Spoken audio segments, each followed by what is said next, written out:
आज हम एक छोटी सी कहानी के माध्यम से समझेंगे कि अनजाने में हुए कर्म बंध का परिणाम कैसे और किस तरह से मिलता है।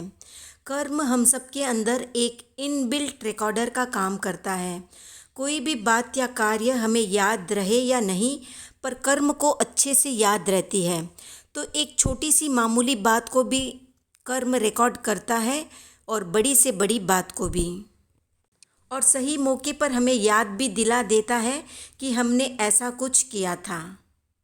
तो कर्म हमें देख भी रहा है और हमारी बातों को रिकॉर्ड भी कर रहा है। कभी कभी हम अनजाने में कुछ एक कर्म ऐसे कर लेते हैं जो हमारे लिए मामूली सी बात होती है, पर सामने वाले के लिए बहुत बड़ी बात। इसे कहानी के माध्यम से समझते हैं। श्री कृष्ण की पटरानी रुक्मणी ने एक पुत्र को जन्म दिया जिसका नाम था प्रद्युम्न। एक बार श्री कृष्ण प्रद्युम्न को खाना खिला रहे थे, तभी रुक्मणी का एक वैरी देव यानी एक दुश्मन देव धूमकेतु रुक्मणी का वेश बनाकर वहाँ आता है और प्रद्युम्न को अपने साथ लेकर चला जाता है, यानी प्रद्युम्न का अपहरण कर लेता है। फिर थोड़ी देर बाद जब रुक्मणी प्रद्युम्न को लेने आती है तो कृष्ण कहते हैं, अभी तो तुम उसे ले गई थी। तो रुक्मणी कहती है, मैं तो जस्ट अभी आई हूँ, मैं तो काम में लगी हुई थी। फिर दोनों को पता चल जाता है कि प्रद्युम्न का अपहरण हो चुका है। उसी समय नारद मुनि वहाँ पर आते हैं और कृष्ण उन्हें प्रद्युम्न के अपहरण की बात बताते हैं। तो नारद कहते हैं कि मैं शीघ्र ही इस बात का पता लगाऊंगा और आपको आकर बताऊंगा।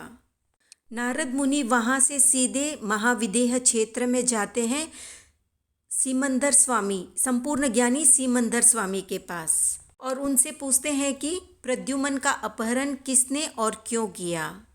तो सीमंदर स्वामी कहते हैं कि प्रद्युम्न का अपहरण काल संवर नामक विद्याधर ने किया है और प्रद्युम्न अब 16 वर्ष तक वहीं रहेगा। नारद मुनि सीमंदर स्वामी से पूछते हैं कि किन कर्मों के उदय से रुक्मणी को पुत्र प्रद्युम्न से 16 साल का वियोग सहना पड़ेगा, या किस कारण से 16 साल तक दूर रहना पड़ेगा अपने पुत्र से। तो सीमंदर स्वामी कहते हैं नारद मुनि से कि अपने पूर्व जन्म में रुक्मणी होली खेलते हुए अपने रंगीन हाथों से मयूर के अंडे को छूती है, उसे देखती है, फिर उसको वापस उसी जगह पर रख देती है। क्योंकि रुक्मणी के हाथ में रंग लगा हुआ था तो वो रंग अंडे पे लग जाता है। अंडे पर रंग लग जाने से मयूरनी उस अंडे को 16 घंटे तक नहीं पहचानती है। 16 घंटे तक वो अंडे को ढूंढती है। फिर बारिश के पानी से जब अंडे का रंग उतरता है तब मयूरनी के जान में जान आती है।